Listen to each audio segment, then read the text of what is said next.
Welcome to the CEC Report. It's October 12th. I'm Robert Barwick and I'm joined by CEC leader Craig Isherwood. Welcome, Craig. Yeah, thanks, Robbie. In this week's CEC Report, how safe is your money in the bank? Assassination, Bob Carr's plan to start World War III. And finally, Tony Burke's new MurrayDarling scheme is green vandalism. So first, how safe is your money in the bank? Bank deposits, Craig, are guaranteed now, but they've only been guaranteed since the global financial crisis erupted in 2008. And I believe it's 250,000 now, Robbie. There's a fee that you pay if you want to guarantee more than that.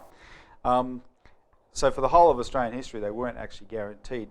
There was one incident when there was a need for some kind of guarantee, which was in the middle of World War I, when there was a threatened run on the banks then, and the Commonwealth Bank actually, which had just started, that the government owned, stepped in and backed up the private banks and stopped that. So it became the guarantee.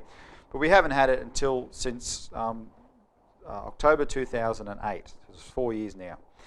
It turns out that today actually, Craig, is the 4th anniversary. It was this weekend, 4 years ago, that it happened. The decision was made.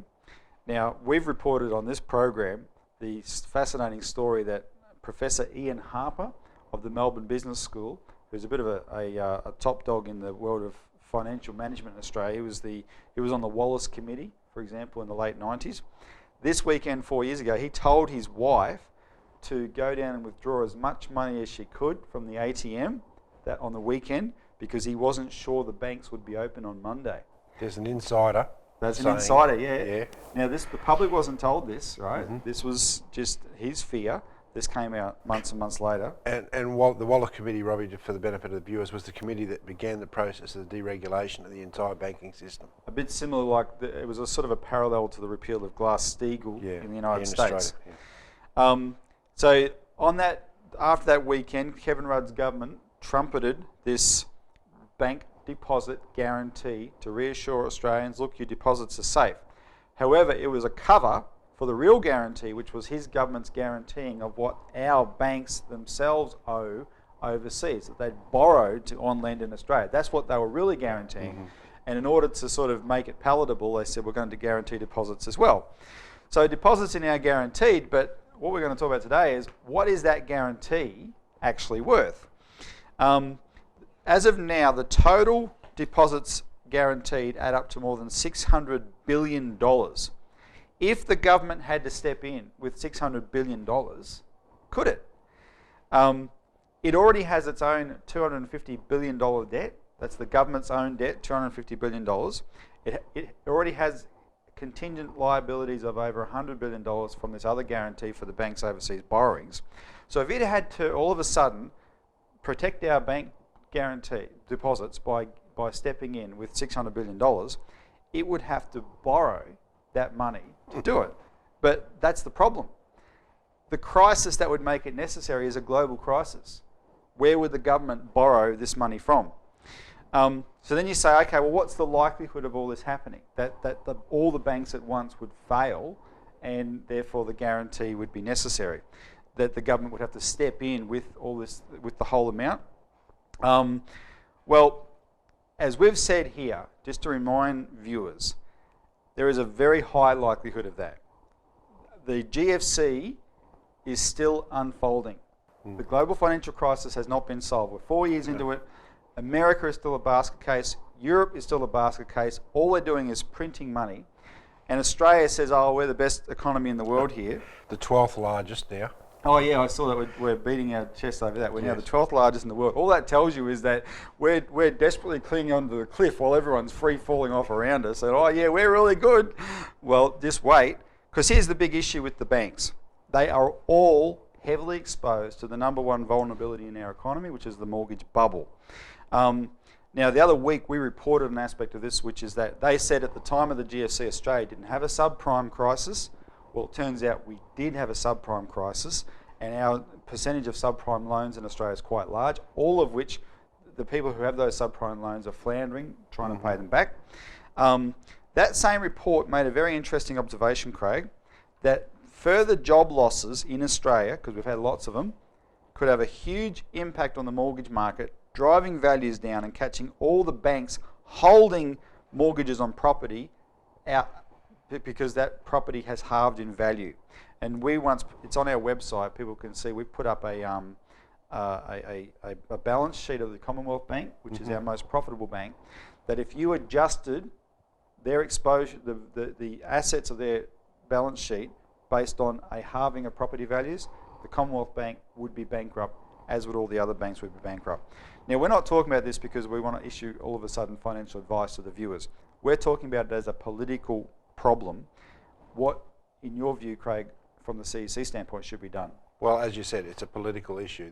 The policies that have created this mess are a political policy that has pushed the deregulation of the banking system to allow free market forces to turn the entire, not just the Australian banking system, but the global banking system into a global casino.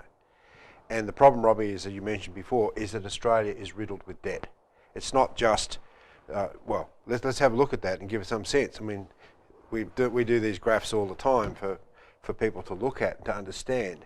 But what you see here is Australia's gross foreign debt at 2011 was $1.3 trillion. Now, we talked about the 600 billion or so in terms of the banking system. That's actually where most of it is private debt. Now, to service that debt, you've got to have it continually turned over, because we know that something like just over $500 billion of that debt is turned over in less than 180 days. No, sorry, 90 days actually. It's got to be turned over because we don't have the wealth creating industries here to actually service it. Yeah, and if you look, that's the problem. And you find that, well, if we had a wealth creating industry, you would think that our households, our people wouldn't be getting into so much debt. And one of the myths that you see is that we've all seen this subprime mortgage market crash in the United States, right, where it's trumpeted over the news about the fact that there's all these empty houses. You see pictures of them on the news. Well, what's surprising is that the household debt to household income ratio in Australia, right, is much higher than it is in the United States. And here you have a graph that actually shows that. So we're actually in a worse position on average than most people in the United States. And that is that our debt levels per household are far, far greater. And this has also showed up in the fact that most people are trying to pay things on credit cards. So you see a tremendous increase in the amount of debt that people have on their credit cards. Now, Craig, there's a difference between Australia and America in the sense that we have a much higher threshold for breaking point, because Australian mortgages are called full recourse mortgages, whereas Americans, if they got into trouble and couldn't pay back their mortgage, they could just leave the keys in the door of the house and walk away, and there's no recourse against them. In Australia, you can't do that. No. If Australia's system was the same as America's, ours would have collapsed long ago, right? But it means that the threshold for breaking point is higher, but it doesn't mean it'll never happen, because there is going to be a breaking point the way people are losing jobs, etc., the way they are. Well, if you think about that in terms of the fact that most of the assets in the banks are these full recourse mortgages, Robbie, it means that if the banks had the same sort of situation as in the United States, they'd be in a much more precarious state, because the people could just walk out of their homes and these homes would come flooding onto the market. In fact, that is tending to happen. The number of mortgagee auctions or distressed auctions in Australia is rising quite significantly, because people literally are getting into trouble with these subprime mortgage loans that have been given out. And as we reported last week, there was a great deal of effort put in to downplay the fact that we didn't have these subprime mortgages or low doc mortgages very much in Australia. We had a lot more than but we actually had a lot more than we thought. So look, the solution is a political one. You have to go back to the policies of what we've been talking about a lot, the Glass-Steagall system of banking re-regulation, what Franklin Roosevelt brought back in 1933, where you separate out the casino banking debt-laden part of the economy with the real necessary banking part of the economy. So you actually re-regulate the entire system, and we have a lot of material on our website that goes through exactly how this is done. This means you have to have a political decision to do that, right? And there's the politics first, in the sense of making these decisions, and then you can control all these rather terrible situations that have come about in the financial markets and also in the housing markets and so forth. And implied in Glass-Steagall is that the part of the banks that do hold deposits and do service the real economy, that is definitely guaranteed. Oh, The government, it's not so much a financial guarantee as just the government says this part of the system will be kept alive at all costs. We have to have it as part of funding the, having the movement of money as a medium of exchange to make the economy work. You have to have a banking system. There's no way around that. But the difference is whether you have a banking system based on speculation, where money itself is given intrinsic value, or you have a system that funds the physical economy first and foremost, and that's what we don't have. All right. Now, the CEC has had a lot to say on this for the last 4 years since the GFC erupted, and before that. It's all on our website. We're going to take a break now. When we come back, we're going to talk about an update on the danger of World War III and what Australia's Foreign Minister Bob Carr is doing to make it happen.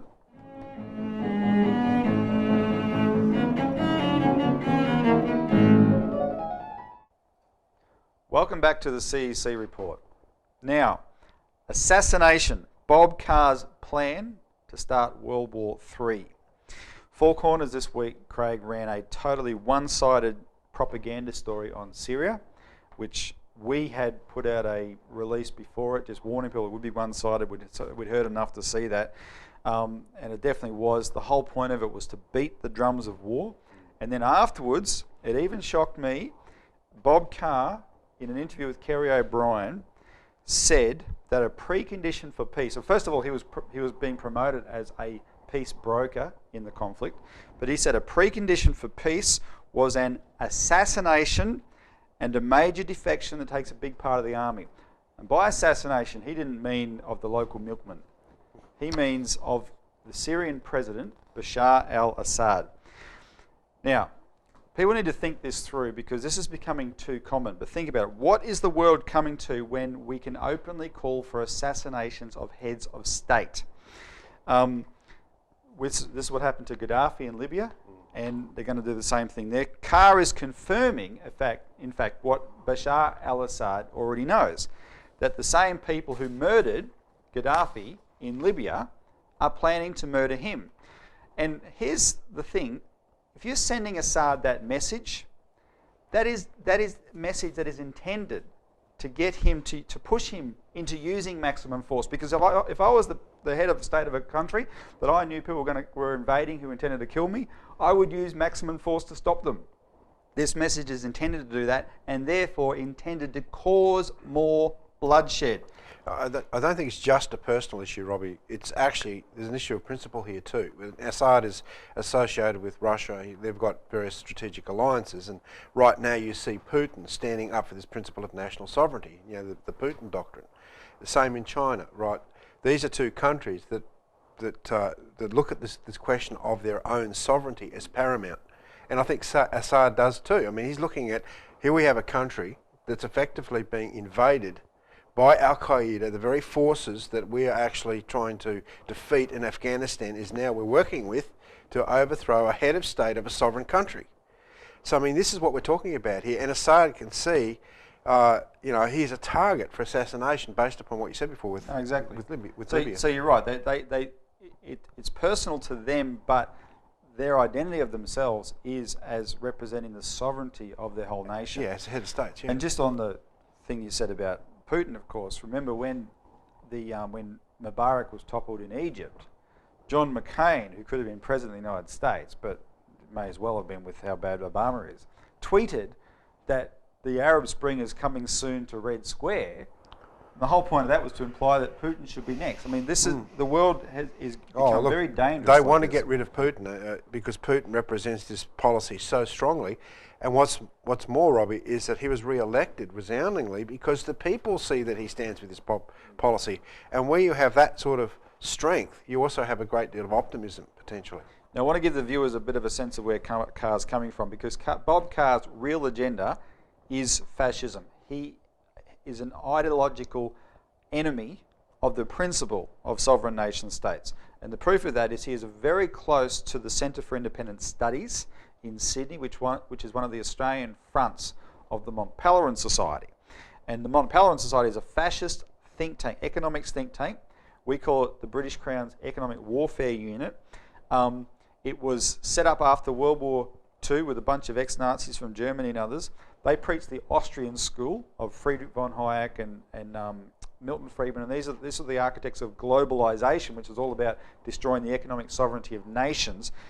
And its track record is this outfit, since 1973, has directed the globalization of nations, starting, Craig, with Chile under Pinochet. And that's why we call them fascist. That's one proof, of their fascism. They're fascist in general, but they were the people who ran the Pinochet regime in Chile, so they could use police state power to enforce privatisation and deregulation across the board.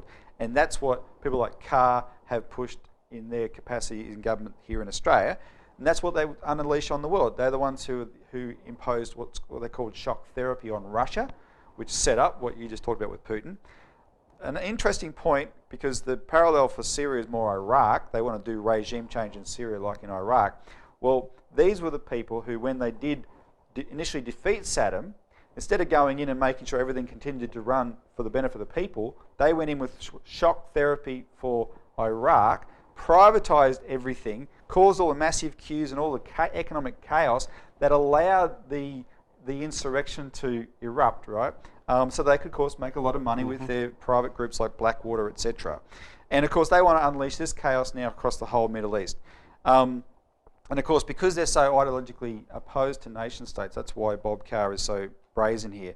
And as you alluded to, he also knows that what he's calling for will guarantee war with Russia and China.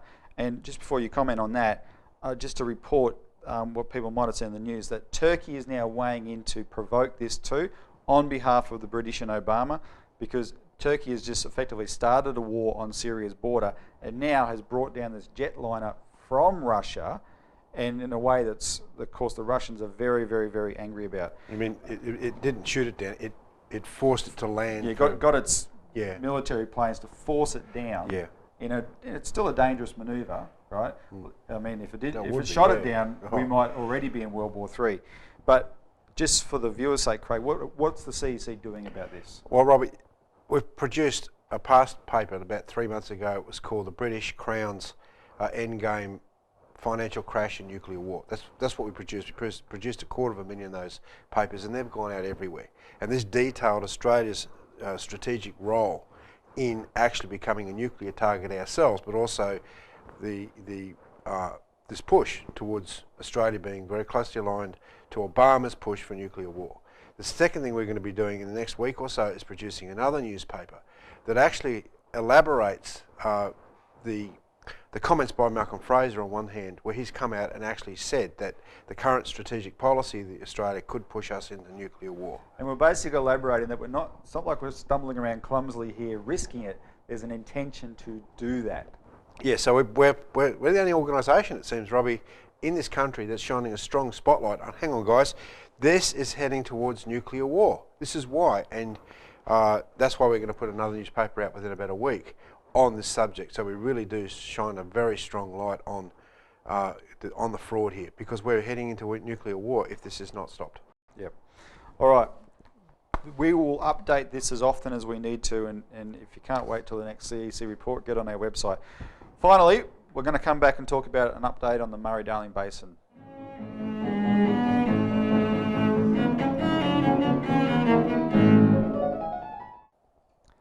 Welcome back to the CEC report. And finally, Tony Burke's new Murray-Darling Basin Authority scheme is green vandalism.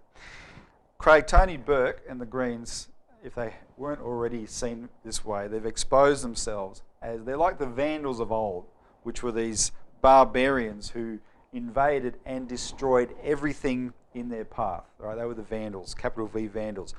Well, that is what they're doing by deliberate design to the Murray-Darling Basin.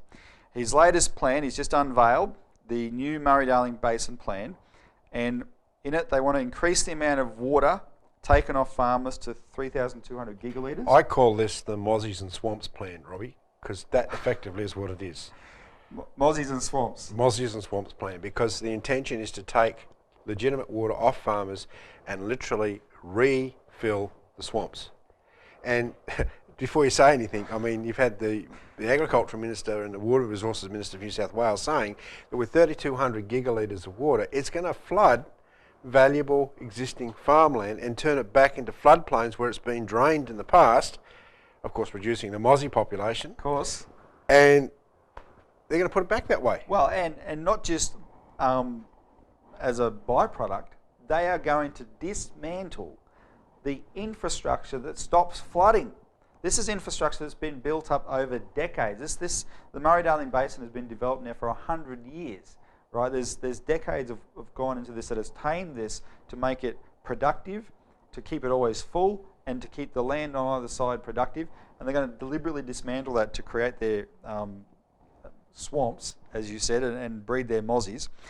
But see, the thing is, here's what I want you to explain to the viewers. He is saying that this new plan will guarantee 17 of the 18 environmental assets, they call them, whereas the old one would have only guaranteed 13 of the 18 of the environmental assets. But why are these swamps. assets so important? But they're swamps. They're swamps for birds. They're swamps for wildlife, right? It's not that wildlife and birds are not important, but you have to look at this in the context that this is taking away from food production. And this is, look, Robbie, this is what we call green fascism. This is the intention of reducing the food producing potential of a nation for the sake of wildlife. And frankly, wildlife still proliferates and does very well, thank you very much, when you actually have farmers managing the land. In fact, they do better. Because when you say for the sake of wildlife, that's their argument. Yes. But the architects of this, the Ramsar crowd, who formed the treaty for these wetlands, they were pretty blatant at the time that, what's his name, Max Nicholson said, ducks unlimited means sovereignty superseded. Robbie, people have to understand, environmentalism is simply a new term for eugenics. That is, reducing the world's population down to below 1 billion people by only keeping those people whom are deemed suitable for living. Now, we've gone through this in great detail and actually shown how, as you say, Max Nicholson and others were responsible for the formation of green groups that have pushed this agenda of reducing the world's population, but also locking up valuable farmland under green policies. It's called the British Crown Created Green Fascism. It was produced in this new Citizen here in great detail. And in locking up that land like that, they carry on about we're overpopulated, but it's a self-fulfilling prophecy because they're deliberately targeting all the things that we need to support ourselves. So when they talk about these green assets, they're talking about projects that have no benefit for mankind. They're so-called assets that future generations can look back on or participate in, but hang on, the intention is not to have future generations, it's actually to reduce the world's population. People like Tim Flannery came out in 1993 and said the Australia's carrying capacity was something like 6.7 million people. Hang on, we have 22 now, where are the people going to go? I mean, this is the intention of these guys, is population reduction. This is green fascism under the guise of environmental policies. And anyone that's thinking, and anyone has looked below the covers, so to speak, will see this very, very destructive and nasty agenda. And in terms of the science, Craig, and the modelling of it, people should look at our DVD we produced called Ecosystems, on the science of ecosystems being a fraud, a genocidal fraud. It's on YouTube, it's on our website, etc. Because that shows you that the assumptions on the way they look at it scientifically are all just rubbish. They're all bogus. They treat nature as if it's some kind of mechanical object that functions like a machine, and of course it doesn't. It's far more dynamic than that. So anyway, we've run out of time, viewers, so thanks for tuning in this week's edition of the CEC Report, and go to our website and tune in to next week for more.